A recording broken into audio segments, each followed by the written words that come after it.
일본의 한 TV 프로그램에서 한국 국방정책에 대한 분석 방송을 통해 한국의 군사 대국화를 걱정하는 내용이 관심을 모으고 있습니다. 아베 내각 국방장관을 지낸 나카타니 겐과 국가안전관리국장을 지낸 카네하라 노부가츠, 그리고 산케이 신문의 서울 지국장인 쿠로다 카치히로가 패널로 나와 한국 국방정책에 대해 위기감을 가져야 한다고 입을 모았습니다. 먼저 나카타니 겐 전 장관은 일본 GDP의 절반도 안 되는 한국이 일본의 국방 예산을 따라잡았다며 이대로 가다간 한국을 비롯한 주변국의 군사적 위협에 처할 것이라는 주장을 내놓습니다. 그러자 사회자는 그럼 일본도 방위 예산을 GDP 대비 2%로 늘리면 되지 않냐는 질문에 패널들은 하나같이 고개를 젓습니다.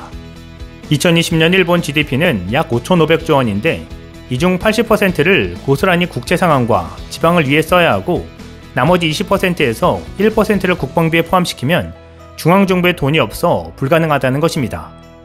전 세계에서 국가부채가 가장 높은 일본이 처한 현실을 그대로 보여주고 있는 것입니다. 그러면서 하는 말이 가관입니다. 일본은 메이지 유신부터 태평양 전쟁에 이르기까지 군사대국이 한번 되어봤기 때문에 대부분의 일본 국민들은 군사적 자부심에 관심이 없다고 말합니다. 즉, 현실의 벽 앞에서 자기 위안을 하고 있는 것입니다. 반면 한국은 역사적으로 중국의 간섭 때문에 군사대국이 되기 어려웠는데 현재 미국의 도움 때문에 역사상 처음으로 군사대국이 되어가는 자신들을 자랑스러워한다고 말합니다.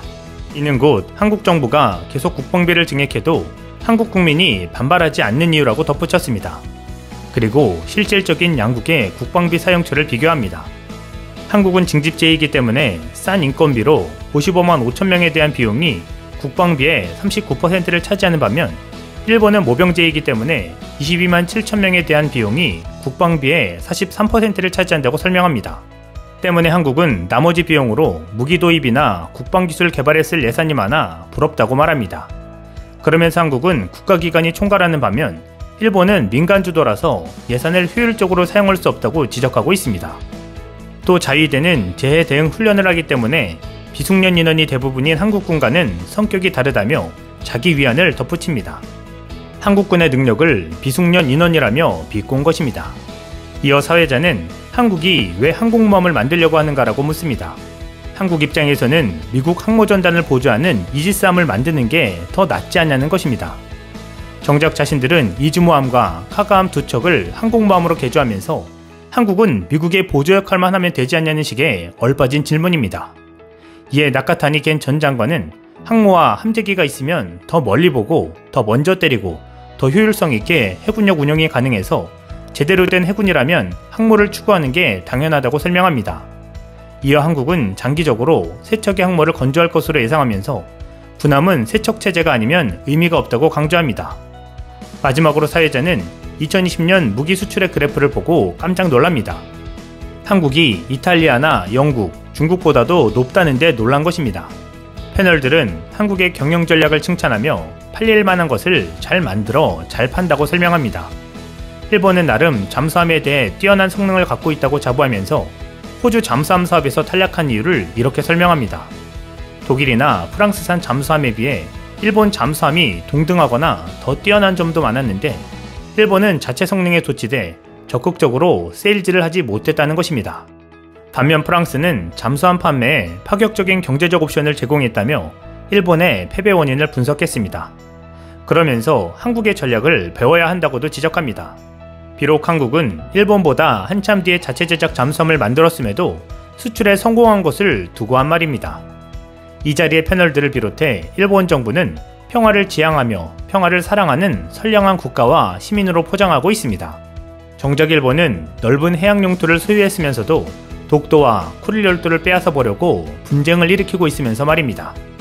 어차피 한국이나 러시아, 중국 중 어느 한 나라도 일본에 만만한 국가가 없으니 쓸데없는 주장으로 옛날의 영광을 재현하는 일이 없기를 바랍니다. 한편 태평양 남서부의 섬나라 바누아투에서 북한의 고위 정치인이 시민권을 땄다는 소식이 들려오고 있습니다. 이 나라에서 황금 여권 제도를 이용해 지난해에만 2,000명 이상이 시민권을 획득한 것으로 나타났습니다. 전 세계 최빈국 중 하나인 바누아투는 13만 달러를 내면 외국인에게 시민권을 제공하는 황금 여권 제도를 운영하고 있습니다. 시민권을 얻은 이 중에는 북한의 고위 정치인은 물론 미국의 제재 대상이 된 시리아 사업가, 바티칸을 상대로 횡령한 의혹을 받는 이탈리아 사업가 등이 포함된 것으로 전해졌습니다. 영국 일간 가디언은 15일 정보공개 제도를 이용해 입수한 바누아투 정부 내부 문서를 분석해 시민권을 획득한 이들의 신원 등을 공개했습니다. 1980년 영국 및 프랑스로부터 독립한 바누아투는 1인당 국민소득이 2,780달러에 불과한 빈국입니다. 각종 자연재해 등으로 국가부채가 쌓여가는 상황에서 바누아투 정부는 2017년 황금 여권 제도를 도입했습니다. 바누아투에 발 한번 들이지 않더라도 돈만 내면 한 달 정도의 짧은 기간에 시민권을 얻을 수 있습니다. 조세 회피처로 유명한 바누아투 여권을 갖고 있으면 영국과 유럽연합을 포함해 130개국 이상에 비자 없이 갈 수 있는 것입니다. 지난해에만 2,200명이 이 제도를 이용해 시민권을 획득했습니다. 절반이 넘는 1,200명이 중국 국적이었고 나이지리아, 러시아, 레바논, 이란, 리비아, 시리아, 아프가니스탄 출신이 많았습니다. 미국과 호주 출신이 각각 20명과 6명이었고 소수의 유럽 국가 출신도 있었습니다. 가디언은 태평양이 마약 밀수 등의 허브가 되고 있는 상황에서 바누아투의 투자 시민권 제도가 이 지역에 네트워크를 구축하려는 범죄 조직 등에 악용될 수 있다고 지적했습니다. 조세 회피처로 유명한 만큼 자금 세탁을 원하는 이들에게도 바누아투는 매력적인 곳이 될 수 있습니다. 특히 범죄 전력 등으로 다른 나라 입국이 불가능한 이들이 바누아투 시민권을 획득한 뒤 이름을 바꾸면 다른 나라에서 이를 걸러낼 수 없다는 우려도 있습니다. 바누아투 시민권을 얻은 이 중에는 유엔의 지지를 받는 리비아 통합정부의 파예제 알사라즈 전 총리 등 각국 제재 대상과 관계가 없거나 범죄 전력이 없는 이들도 있습니다. 그러나 터키에서 수백만 달러의 횡령 스캔들에 연루된 금융업계 거물, 36억 달러 규모의 가상화폐 강탈 의혹이 있는 남아프리카 공화국 형제, 바샤르 알 아사드 시리아 대통령의 측근인 기업가, 바티칸을 상대로 횡령을 한 의혹이 있는 이탈리아 기업가 등 논란의 대상이 된 인물들도 대거 포함됐습니다.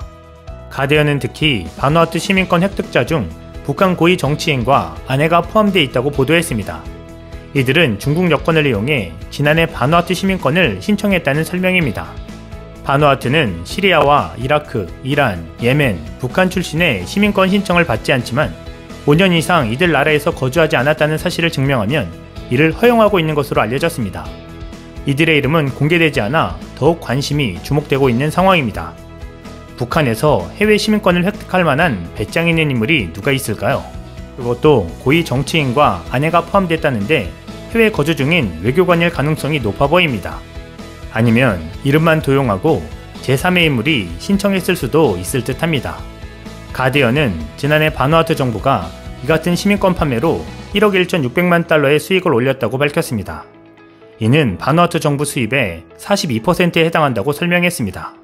경제적으로도 군사력으로도 선진국 대열에 합류하고 있는 한국을 응원합니다. 이상 시온TV였습니다.